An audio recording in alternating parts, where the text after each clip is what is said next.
Hello everyone. Today I'm going to talk about why the smart money ends up making a lot of money and why retailers get confused. Why are retailers the ones that are left sort of worrying about things? Why are they the people that are sort of left holding the bag? Let's get into this in some detail. Okay, let's have a look.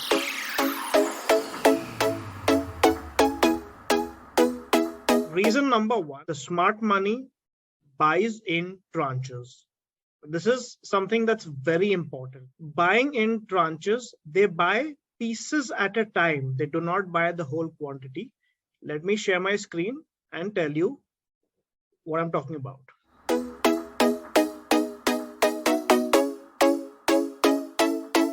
Okay, so this is not financial advice. Please consult your financial planner. Please consult a professional. This is not financial advice at all.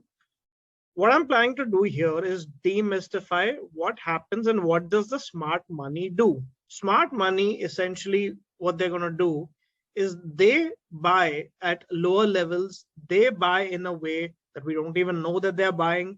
They're very shrewd and clever with their research and the way they're buying. Now, let me tell you what I'm talking about. Now, smart money, let me get like a tool here.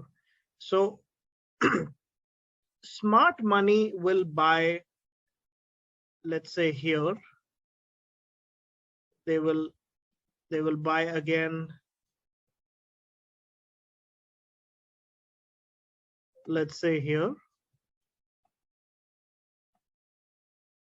Okay, you can draw these tools out as well with using this channel.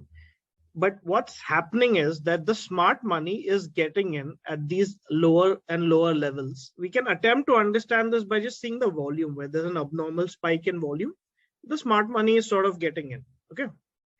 So what we see here, this is the weekly chart of TCS. The smart money gets in at these lower points. Okay. Now what the smart money is doing is waiting for falls like this, the ones you see here. You see this big candle here that the fall has happened. The smart money is consistently waiting for this, and when it comes into their range, then and only then will they buy. They will not go worrying about it. They will not go in a frenzy like how the retail investors go to it. Now what did the retail investors do? They saw that there's a TCS buyback and let's go and buy the stock. It's a good time to buy. They would have bought somewhere here at the highs. I can just mark it here for you. Like they're sort of buying it somewhere here in this range, seeing the buyback. But what's happened is the market has come down because of the war and because of things that are going on. But why is it coming down? Because the smart money is taking profits and the retailers are being trapped here.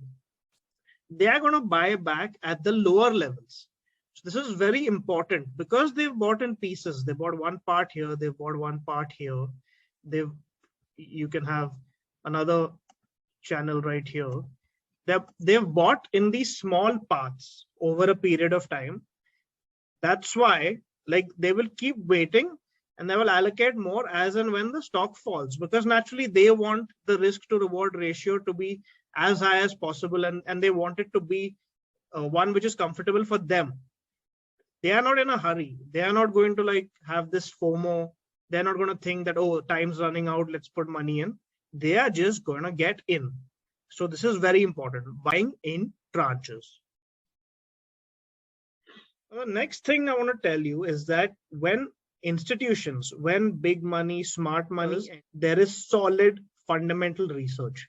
They have analysts sitting around the clock. They have a large team. They go and speak to the management of the company.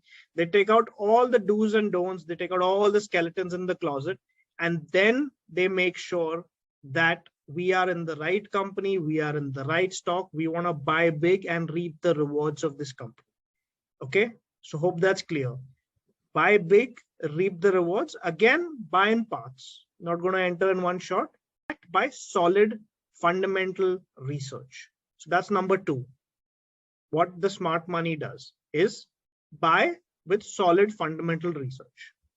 The third very important thing about smart money is that there is safety in numbers, because most of the time multiple funds will sort of buy together at the same levels. Like if a fund is not big enough and many people get wind of the idea, there is safety in numbers, isn't it?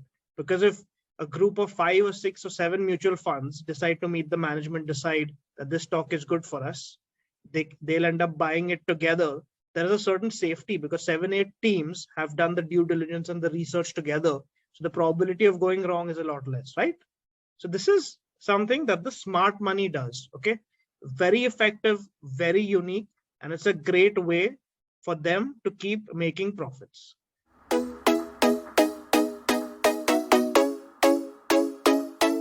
Now, I want to ask you, the retailers, we should be doing this, right?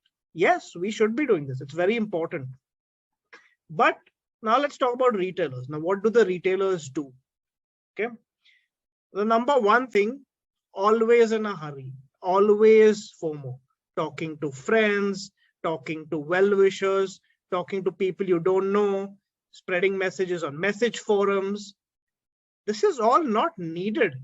Have a solid system.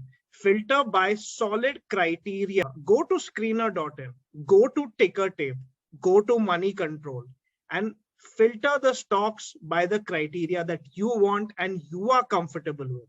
Why are you trusting other people to do this job for you? Why are you consulting people that are not licensed professionals in this field? See, we don't know everything. Everyone doesn't know everything. You talk about a doctor, they spend so much time and energy learning. You talk about a lawyer, they spend so much time and energy learning, so many hours of studying, then so many hours of interning, and then so many hours of just working at the entry level. Then you go and reach a level of mastery that you can take independent decisions and handle big contracts and big money. And for doctors, the same. Big patients come, it takes time. Surgeons take time to become experienced. So when you're coming to the stock market, why are you in such a hurry to make money? It's your life savings that you're putting on the line. Why are you in such a hurry? Retailers always do this. Like they're in a hurry. They trust like friends and people who they may or may not know and take advice. But this is not going to work in the long run because you are on borrowed conviction.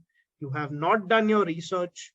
You don't have a strategy, and things are not going to work out as well. There's very few people who I know that have used this and are very successful in the long.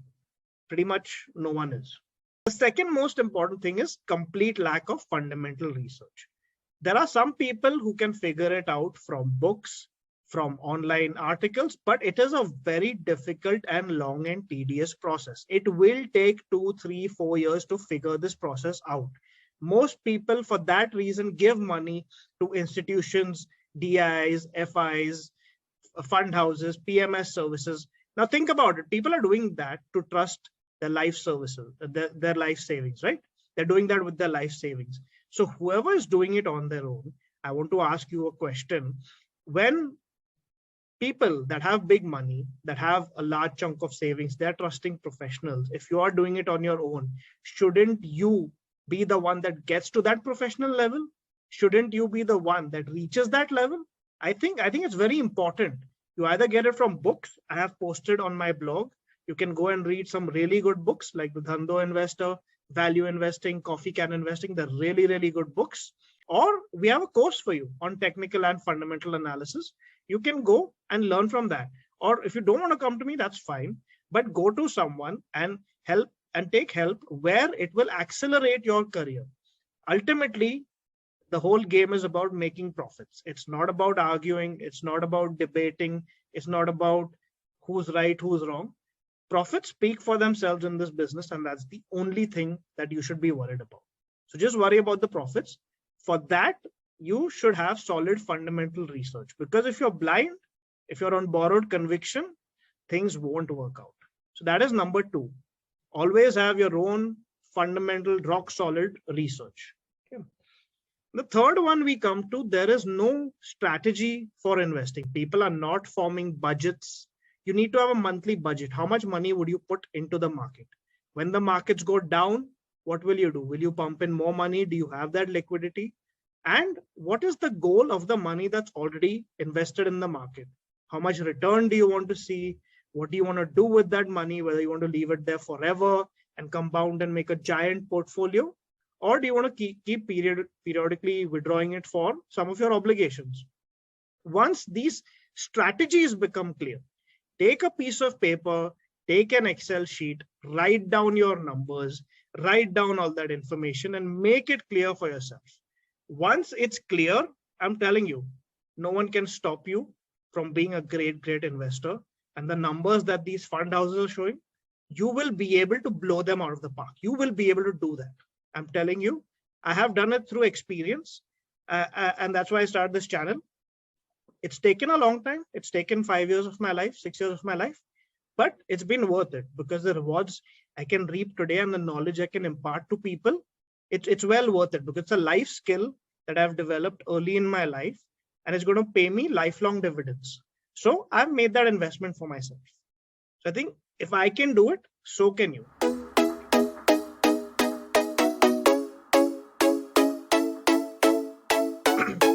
So in a nutshell, this is the difference between smart money and retailers. What I want to tell all of you is that, become like the smart money, follow the strategies that the smart money follows. And you won't believe it because the smart money is only looking at good corporate governance. They're looking at limited stocks. They're looking at things that they prefer.